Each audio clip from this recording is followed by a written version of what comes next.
Top of the morning to you, nation. Dave Erickson here inside the 2017 Honda Ridgeline all-wheel drive Black Edition. And I'm doing a highway test today. I am going to be doing a 150-mile round trip-ish. I think it's my route today. So I want to get a good idea on what you can really expect real-world highway driving miles per gallon average. So that's what we're doing today. So let's get started. So here's my instrument cluster. I've been using the A option, so that's what I've been driving this week, 75 miles in mixed driving, 16.6. Honda's looking for a city driving average of 18 and 25 on the highway. So we're gonna reset here the B distance in real time and then see what it works out to be. I'll give you a halfway update as we make it to Kellogg, Idaho today from Spokane, Washington. Now, for your convenience, I've put in the description section below this video links to both my just arrived video and my off-road review video of the Ridgeline from the Spokane ORV Park about a week or so ago. So click on those if you want to watch those. Otherwise, you can probably see in the right-hand side of the screen suggested videos from YouTube. If you ever want to find my videos, they're really easy to see with the little cover images, or we call them thumbnails. I always have a red bar on the left-hand side of the video screen and then the title of the video as well, so you can easily find it on YouTube.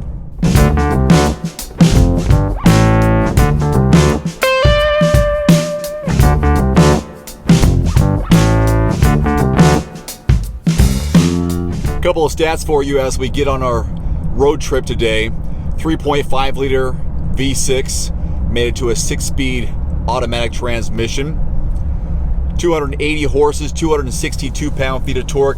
Some really nice safety options with this vehicle. We've got lane departure warning. There's lane keeping assist. Blind spot warning, of course. One thing it doesn't have, which I wish it did for a Honda, is the lane watch. Lane watch is when you turn your signal indicator to go right, and there's a camera mounted below the side mirror which lights up here in the 8-inch touchscreen. We don't have that on this vehicle. You do have it on the Accord, Civics, and I believe you probably have it on the Pilot, which we will be getting here in a couple of weeks. Some of you wanted to have an example of what it would look like if I filled up the back of the Ridgeline, and here is a bunch of boxes, and it is full basically to the brim. So that's 5 feet 3 inches, and you can load a pretty good amount of boxes back here. I know I showcased this in my just arrived video, but it's such a cool feature I want to show you one more time, and that is how you can open the tailgate here. Obviously you can pull it down like any traditional pickup truck. The second one is swinging it out wide. So now it's a little bit easier to load things in the back of this 5.3 inch bed. The other option I want to show you, which I also showcased in the just arrived video, is this extra compartment here below the bed. Lift this up, and now you have this big spot here which you can obviously store items in. It also serves as a huge ice chest because there's a drain at the bottom of this. And how much space is it? This much space. And if I wanted to, yep, I could close it, and there's a safety, so maybe I'll just do that. Can I do it? Can I? I can almost do it, but my knees are too tall. Can't quite do it.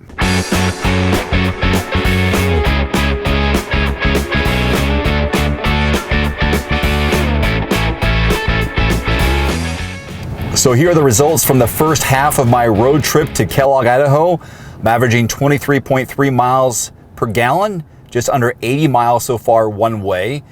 And Honda is looking for an average highway driving number of 25 miles per gallon. So we're just underneath that, but we'll see how it balances out once I get back home to Spokane. Here's something I think you'll find reassuring. These side mirrors are breakaway side mirrors, so you can press them this way or pull them back that way, and you're not breaking them. It's by design. So again, this way or this way. This way is great because now you have a little more room in those tight parking spots. But again, someone walks by it, knocks it over, not a big deal. It was born that way. Now I do have an issue with how far these back doors open. Look at this. Basically stops right there. I can't go any further. So the entryway for someone my size, 5'11", it's okay, but the bigger you get, the more problems you're gonna have to get in.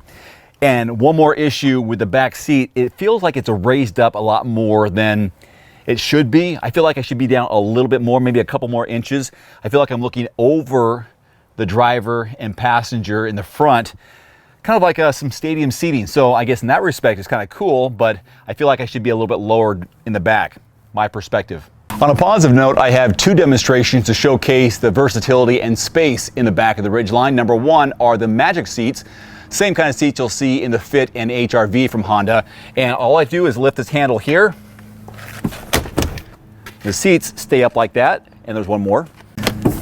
Same on this side, and look at all the space back here. I can easily walk through. And how about one more demo? I will place an entire bicycle back here, full size, without taking any wheels off or anything. Watch.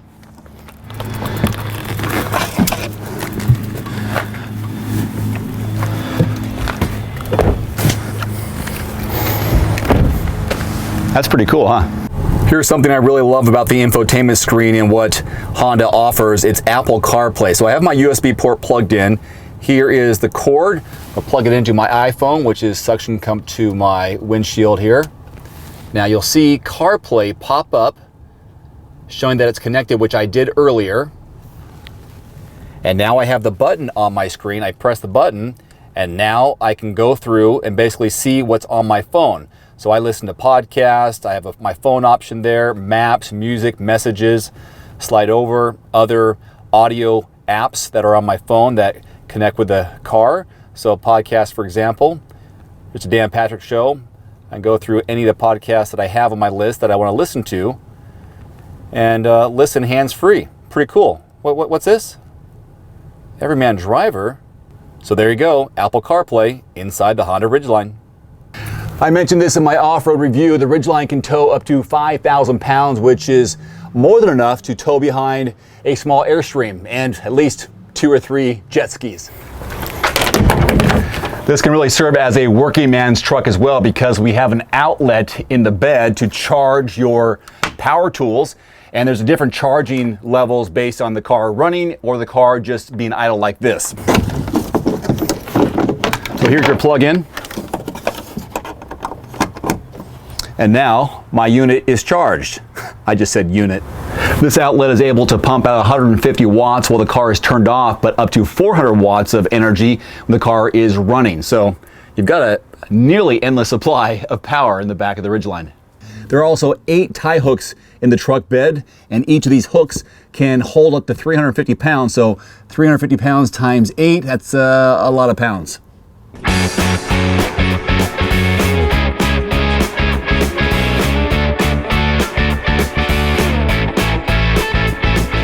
All right, nation, just pulled into the driveway, and here are my numbers after today's highway test. Basically all highway, except when I had to get to the highway and off the highway, which was an 8 mile, 16 miles total. So right there, 140 miles is what I drove highway today, with 16 miles in the city to get the highway. So my average was 24.2 miles per gallon. So just under 25, which Honda says is what you'll get on highway driving, which I think would probably be pretty darn accurate, because if you minus the 16 that I took to leave my neighborhood to get to the highway, those are some good numbers and real world numbers from your Everyman driver. So there you go, my friends. The sun is setting on my time with the 2017 Honda Ridgeline all-wheel drive black edition. It's been a great week. Again, I have links below this video in the description section for my just arrived video and links to my off-road review of this vehicle. So I hope you enjoyed and got some value out of my real-world highway miles per gallon average this week, and some other details about this vehicle. Much more, which should balance out all 3 of my reports on everymandriver.com. Thanks so much for watching. Thank you for subscribing and supporting me. Thanks for watching, and we'll see you next time. Adios. Damn.